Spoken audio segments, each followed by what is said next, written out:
Hello there, welcome to my reaction to embarrassing couple stories featuring Emirichu. This time it's on Wolfichu channel, and it's kind of a second part of the first part on Emirichu channel that came out yesterday.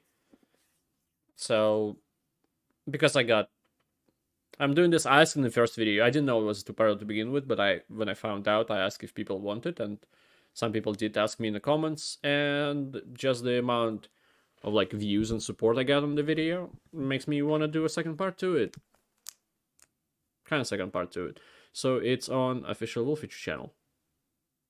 I've never watched any Wolfichu videos. I don't think I've ever seen her at all before seeing her on the Emirichu channel, so I have no idea what to expect. Like the type of animation, probably about, judging by this, probably about the same animation as on Emirichu channel. But we will find out in a bit. So, if you want to help out the channel, check the links in the description below. If you don't want to do that, just like, comment, subscribe, and we begin. I am the kind of person who does a lot of embarrassing things, usually caused by clumsiness. And being in a relationship means that the other person in the relationship is usually there to witness all of these things.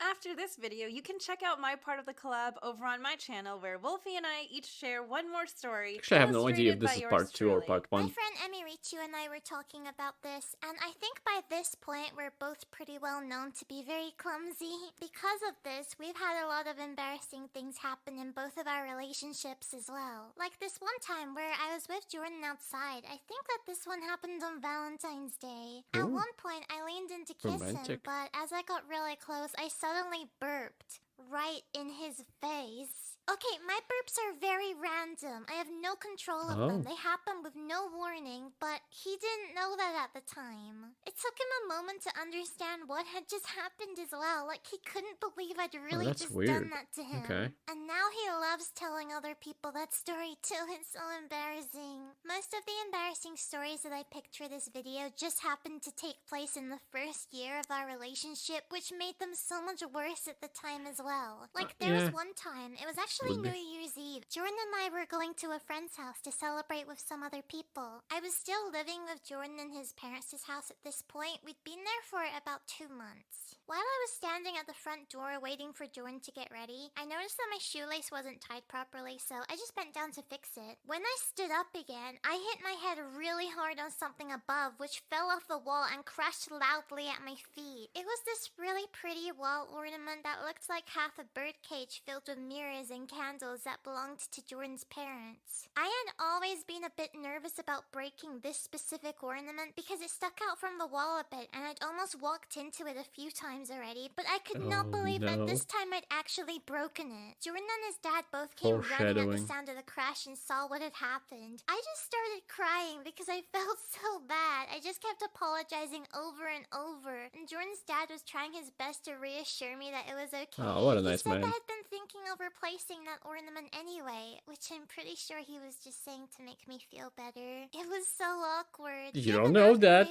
Especially if it got replaced, you don't know. Maybe that was the plan all along. Who knows?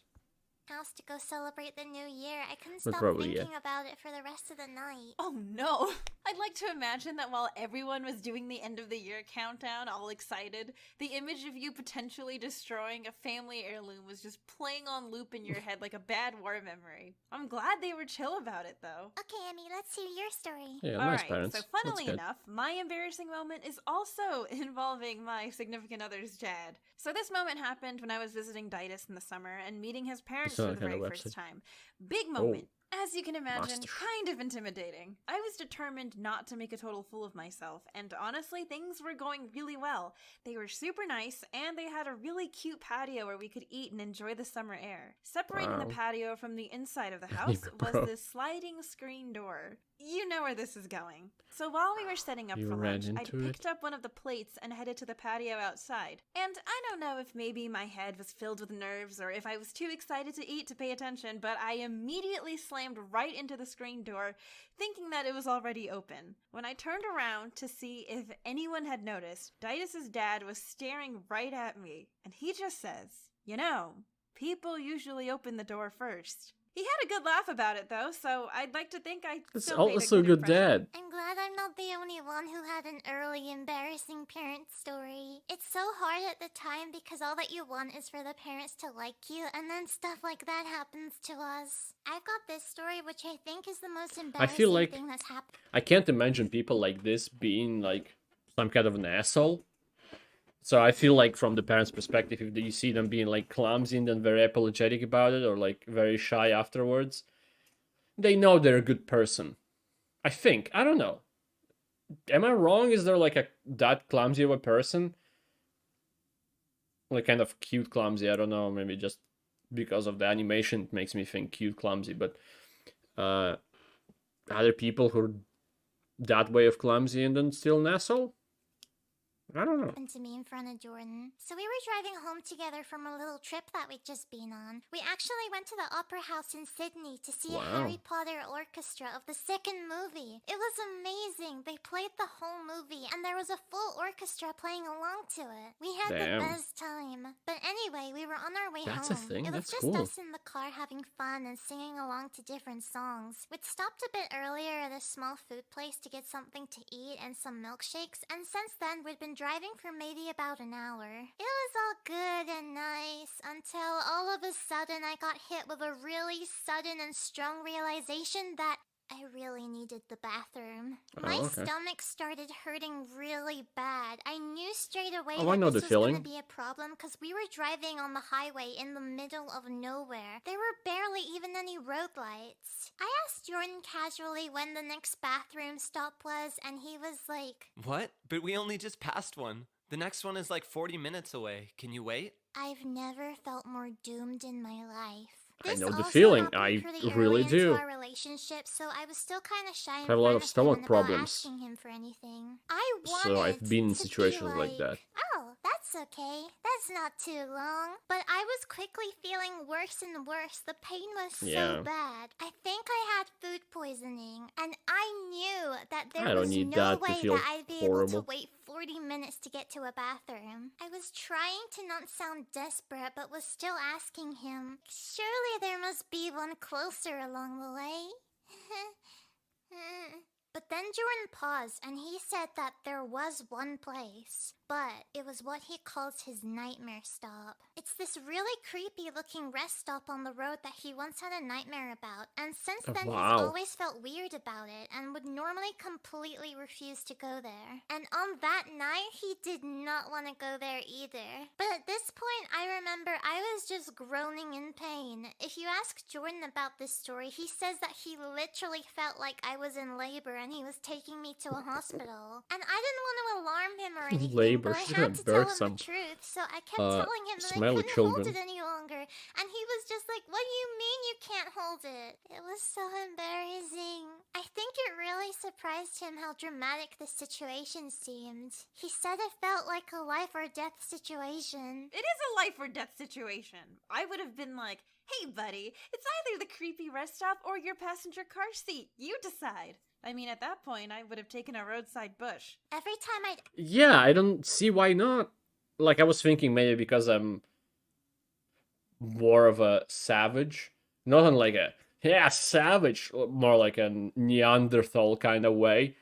I would just go into the on the side of the road. But... And like there's a young lady, a very nice young lady with her boyfriends, that's not gonna do such a thing. So I didn't say anything, but if the situation that dire, also when he said we just passed one, of course you can change the pass, but I think the perfect option would have been to turn around, because in the middle of the night there's probably not a lot of traffic, so you could probably could have easily turned around. I guess if it's an opera house, maybe there will be a lot of cars going in the same direction as you. I don't know. Ask Jordan would say, I can only drive so fast without breaking the speed limit. He kept looking over concerned as I was just huddled over by the car window just breathing deeply. But we did make it to the stop, and okay, it really does look creepy at night. Like, normally I feel like I wouldn't want to stop in a place like that either, but in that moment it was all I wanted, so I just ran straight out of the car with no hesitation. On top of that, I didn't even think to check the bathroom signs, so I ran straight into the men's bathroom. But there was no one there anyway. It was like 10 at night in the middle of nowhere. Or at least I thought there was no one else there. Why does this sound so ominous? Apparently, when Jordan was waiting in the car, he noticed that there was another car parked off the road in the darkness, and he could see that there was one person just standing More next to nightmare the car. fuel. I didn't notice them at all until I got back into the car and Jordan told me. I don't know what they were doing out there in the dark, but it looked like they were waiting for someone, which is really creepy, and we were glad to be driving away from that area. As a fellow full bladder in the middle of nowhere survivor, I commend your bravery and fortitude. This is exactly why I'm a firm believer of peeing out. I think you misheard her saying that it might have been food poisoning, and food poisoning doesn't really affect, well, maybe it does affect the bladder, but I feel like there is a more concerning matter than just the bladder. At least 3 times before embarking on a long car ride. Emmy and I had a lot of fun making these videos. It was an idea that we've wanted to do together for a while. And this video was only one part of the collab. If you want to see the other part, go check out the video we did over on Emmy's channel where I told a bonus embarrassing And if you want to check my reaction to the other part of the collab, it's a previous video on my channel. For more stories from me. Also, we've still got Wolfichu and Sweeta plushies available on my merch store. If you'd like to get your own, the link is in the description. I'll see you in my next video. Thank you for watching. Bye! Okay,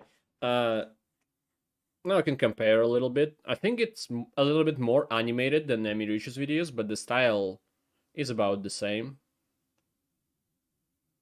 I think maybe Emirichu's are a bit more detailed, but less animated, and Wolfichu is a bit less detailed, but more animated.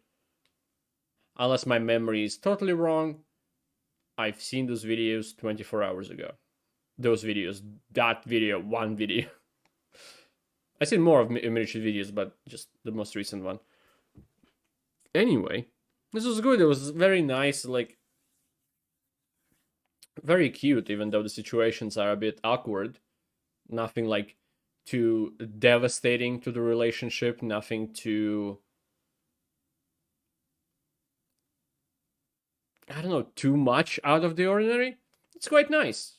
It's a nice story, maybe a bit embarrassing, but like as the years goes on, it would become less embarrassing just over time normally. Anyway, because time heals, as we all know. Anyway, thank anybody who watched this. I appreciate it a lot, and I hope to see you next time. Goodbye. Have a great life, because one of us has to.